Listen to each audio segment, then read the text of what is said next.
Procrastinação. O que eu aprendi sobre esse assunto que me ajudou e pode te ajudar também. E aí, tudo bem com você?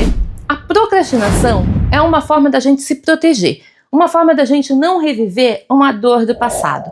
Ela está relacionada ali com o medo que nós desenvolvemos em função de algo que nos aconteceu lá atrás, geralmente na nossa infância, e que a gente traz conosco essa dor existencial para as circunstâncias que a gente vive na vida. Então a gente vai se deparar com determinadas situações na nossa vida que a gente não vai querer ter contato, então a gente vai ficar adiando, né, realizar aquela tarefa, vamos chamar assim, em função desse medo, em função da gente estar despertando ali mecanismos no nosso cérebro de proteção. É sobre esse assunto que a gente vai conversar. Vou trazer aqui que mecanismos são esses para poder te ajudar aí a entender o porquê que você tem procrastinado algumas coisas na sua vida. Eu sou Denise Carcerone, sou consultora de bem-estar e terapeuta, trabalho aí com desenvolvimento humano e me especializei numa técnica chamada análise corporal, uma técnica que traz resposta para as nossas perguntas. E são essas respostas que eu vou trazer agora. Vou me esclarecer desde já que a procrastinação não é preguiça, não é má vontade, como algumas pessoas gostam aí de rotular. Ah, fulano não tá fazendo as coisas, eu pedi, ele fica empurrando com a barriga, né? Fica procrastinando porque é um preguiçoso. Isso não é verdade. A gente precisa olhar com empatia para essa pessoa e entender o que está por trás disso.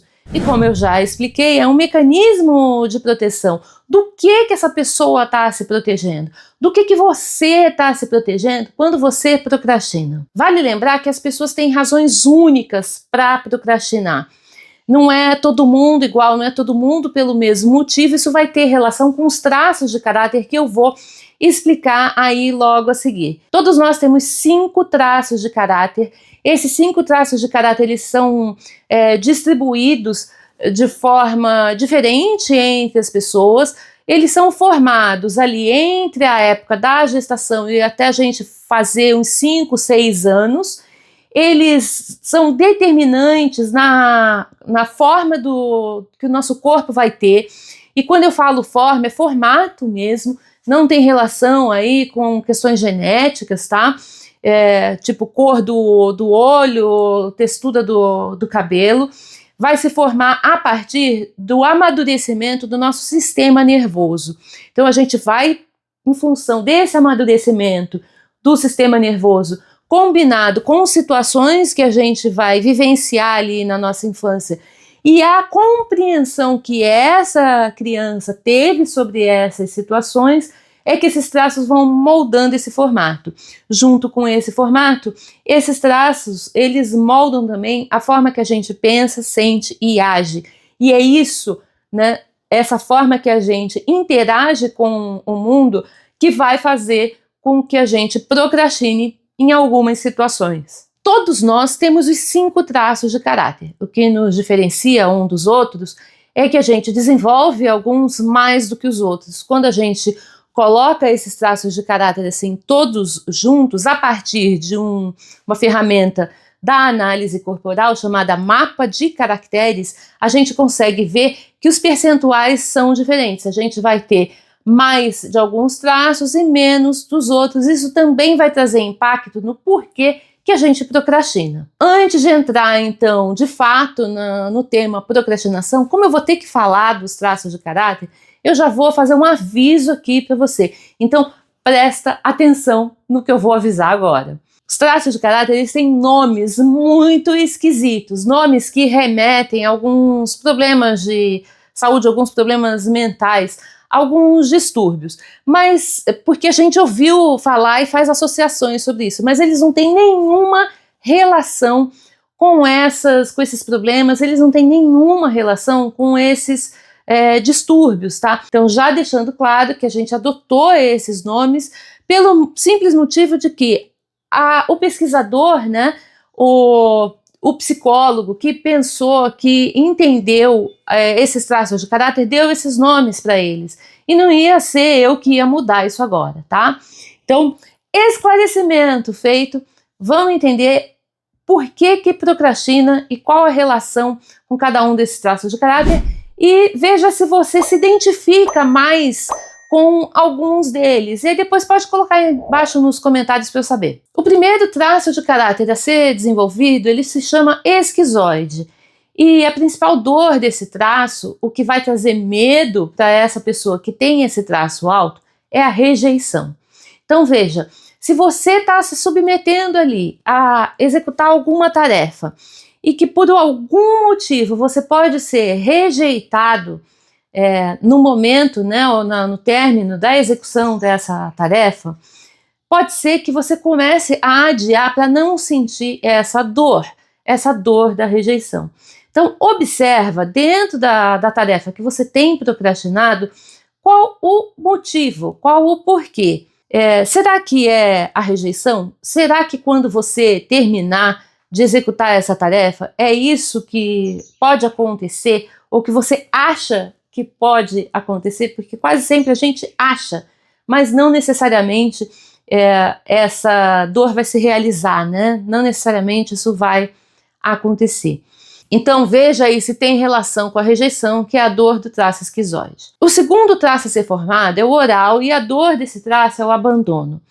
Uma pessoa que tem oralidade alta, que tem esse traço alto, ela vai fazer de tudo para que as pessoas fiquem à volta dela, para que ela não perca amizades, para que ela não perca o contato com as pessoas. Se o que você vai fazer, se o que você está adiando, se aquilo que você está procrastinando pode te colocar numa situação em que vai haver afastamento de pessoas na sua vida, pode ser que por isso, pode ser que esse seja o real motivo dessa procrastinação. O terceiro traço a ser formado é o traço psicopata. Lembra do que eu falei antes, que não tem nada a ver com patologia, tá? É só o nome mesmo aí que foi dado. A dor desse traço é a manipulação. Então, quando é um traço que a pessoa ela vive de troca, é um toma lá da cá, e não tem nada de errado com isso, tá? É só a forma dessa pessoa funcionar. Pode ser que se você não tenha esse traço alto, você conheça alguém que tenha. Então, essa pessoa, ela vai começar a procrastinar toda vez que ela entender que não adianta, que tanto faz ela fazer ou não fazer aquilo, porque ela não vai estar ganhando nada em troca.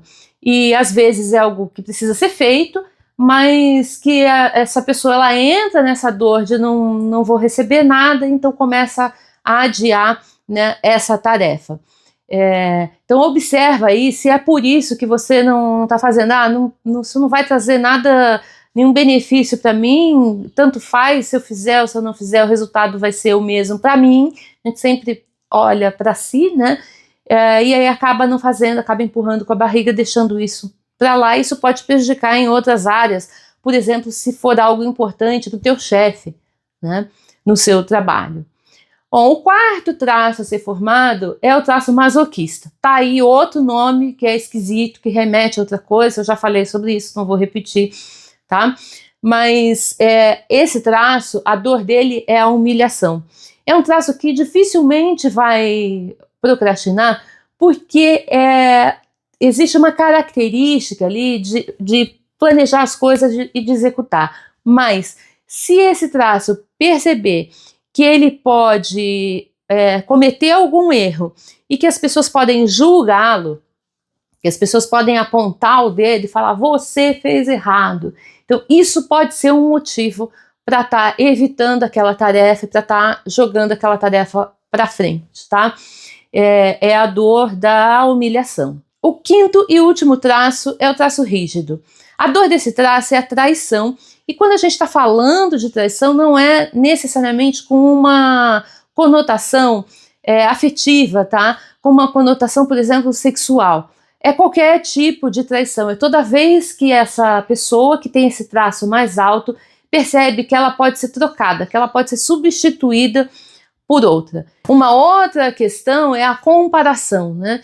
Então, quando essa pessoa com traço de rigidez alta percebe que ela pode ser alvo de comparação com outros, também ela pode entrar na dor e simplesmente começar a empurrar com a barriga e adiar a execução da tarefa. Vou dar o exemplo do que acontece comigo. Eu já percebi que a maioria das vezes que eu começo a procrastinar tem relação com a dor desse traço, com a possibilidade de eu ser comparada com outras pessoas, da possibilidade de eu ser comparada, escolherem a outra pessoa a me escolher, e aí eu começo a adiar o que eu tenho que fazer. Um exemplo é esse vídeo. Já tem alguns meses que eu comecei a estudar a análise corporal, que eu tinha pensado em fazer esse vídeo.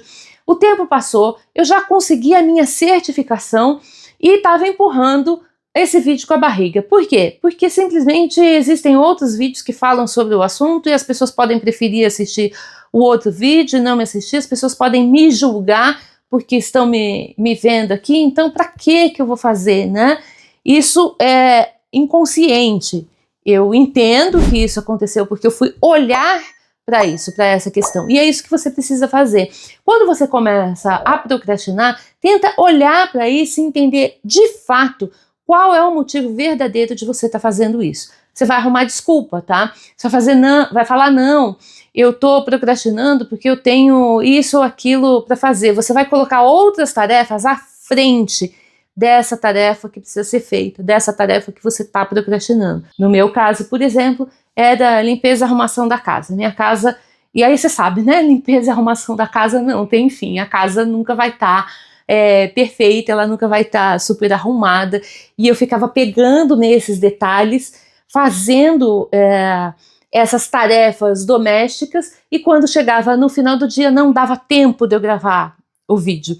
Veja que são mecanismos que o nosso cérebro, que a nossa mente faz para proteger, como eu falei lá no início do vídeo. O que você está fazendo? Qual desculpa que você está arrumando para você não fazer o que você precisa fazer? Qual desculpa que você está arrumando para procrastinar? Tenta fazer uma relação aí com um desses 5 traços, ou com mais de um, porque às vezes a gente está com mais de um traço na dor. E como é que a gente faz, então, para resolver essa questão? Você deve estar se perguntando, né? A gente precisa pegar esse traço que está na dor e colocar ele no recurso.